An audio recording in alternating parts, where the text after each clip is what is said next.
గాజాలోని southern city అయిన రఫాపై Israel జరిపిన దాడిలో 45 మంది చనిపోయారు.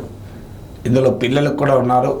ఈ దాడి రఫాలోని ఒక రెఫ్యూజీ అంటే శరణార్థుల ఉండేటువంటి ప్లేస్ పైన, శిబిరం పైన ఈ దాడి జరిగింది. ఇజ్రాయెల్ క్లెయిమ్ చేసుకుని అంటే మేము హమాస్ సీనియర్ కమాండర్ లక్ష్యంగా చేసుకుని అటాక్ చేశాం. ఆ ఇద్దరు హమాస్ కమాండర్లు చనిపోయారు, కొంతమంది పౌరులు కూడా చనిపోయారని కూడా ఎగ్రీ అయింది. దీంతో ప్రపంచవ్యాప్తంగా ఆల్ ఐస్ ఆన్ రఫా అనే హ్యాష్ ట్యాగ్ ట్రెండింగ్లోకి వచ్చింది. వరల్డ్ వైడ్గా సోషల్ మీడియాలో, డిజిటల్ ప్రపంచంలో ఇజ్రాయెల్ను ఖండిస్తూ పాలస్తీనీయులకు మద్దతుగా ఆల్ ఐస్ ఆన్ రఫా, మీరు ఇజ్రాయెల్ వైపు ఉంటారా, పాలస్తీనా వైపు ఉంటారా అంటూ సోషల్ మీడియా ప్రపంచమంతా ఒక్కసారిగా చరించింది. మీకు గ్లోబల్ సెలబ్రిటీస్ కూడా ఈ ఘటనకు స్పందిస్తూ, గాజాలో పలస్తీనీల దుస్థితికి స్పందిస్తూ రియాక్ట్ అయ్యారు. అమెరికాపై కూడా ఒత్తిడి పెరుగుతోంది. ఇప్పటికే అమెరికాలోని 50 విశ్వవిద్యాలయాలకు పైగా నిరసనలు చూశాయి. దేశమంతటా కూడా నిరసనలు వ్యక్తమవుతున్నాయి. బైడెన్ ప్రభుత్వం తీవ్రమైన విమర్శలు ఎదుర్కొంటోంది.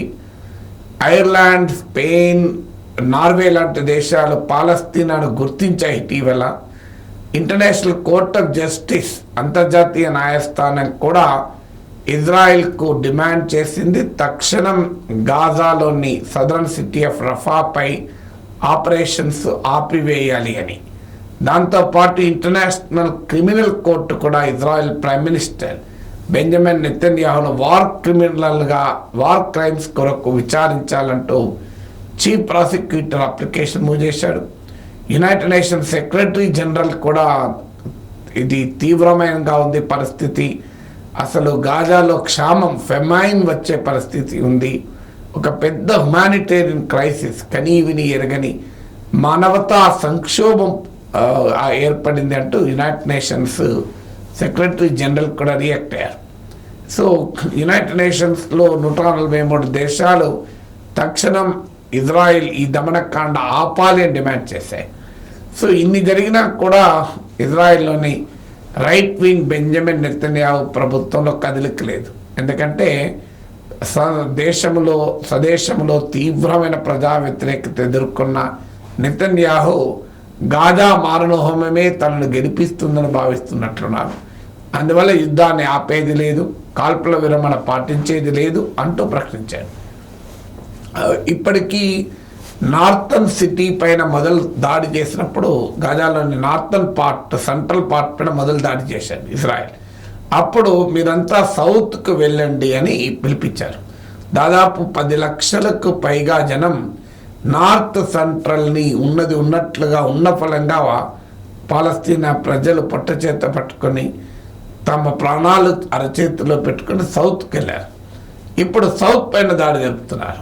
మళ్ళీ ఎక్కడికి వెళ్ళాలి?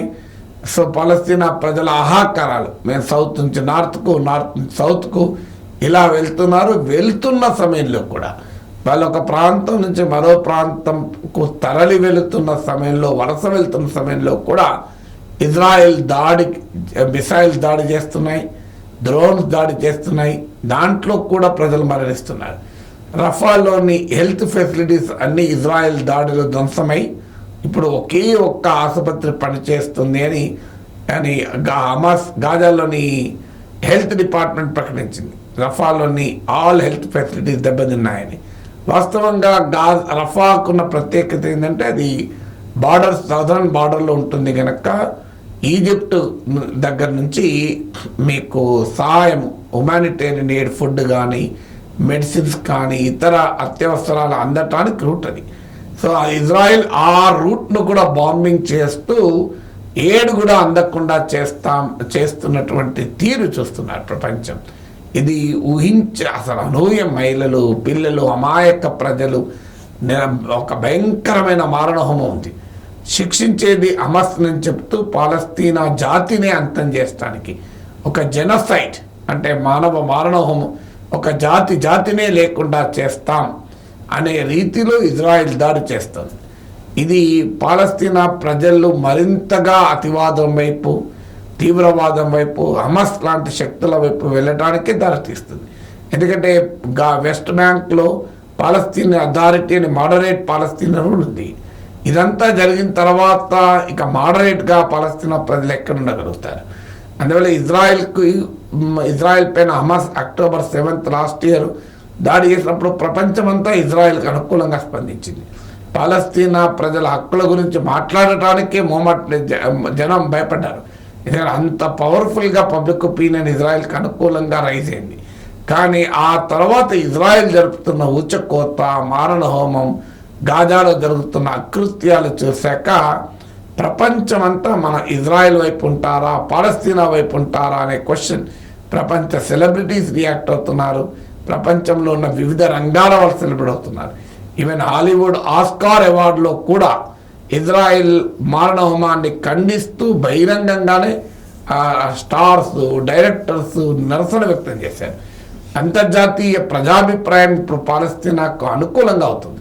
గతంలో కూడా పాలస్తీనాను గుర్తించాలి, యునైటెడ్ నేషన్స్ సభ్యత్వం ఇవ్వాలి అని ప్రతిపాదన జరిగిన అమెరికా వీటో చేయడం వల్ల అది సాధ్యం కాలేదు. ఇప్పుడు మరొక్కసారి పాలస్తీనాకు యునైటెడ్ నేషన్స్ మెంబర్షిప్ ఇవ్వాలి, పాలస్తీనా దేశాన్ని గుర్తించాలి అన్న డిమాండ్ కూడా ప్రపంచవ్యాప్తంగా పెరుగుతుంది.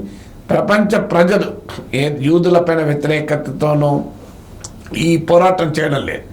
అంటే ఒకప్పుడు పాలస్తీనా హక్కుల కొరకు మాట్లాడంటే యూదులకు వ్యతిరేకత అనుకునేవారు. ఈవెన్ ఇప్పుడు అమెరికన్ యూనివర్సిటీలు అయితే జూయిష్ అంటే యూదు స్టూడెంట్స్, ఫ్యాకల్టీ కూడా రియాక్ట్ అవుతున్నారు.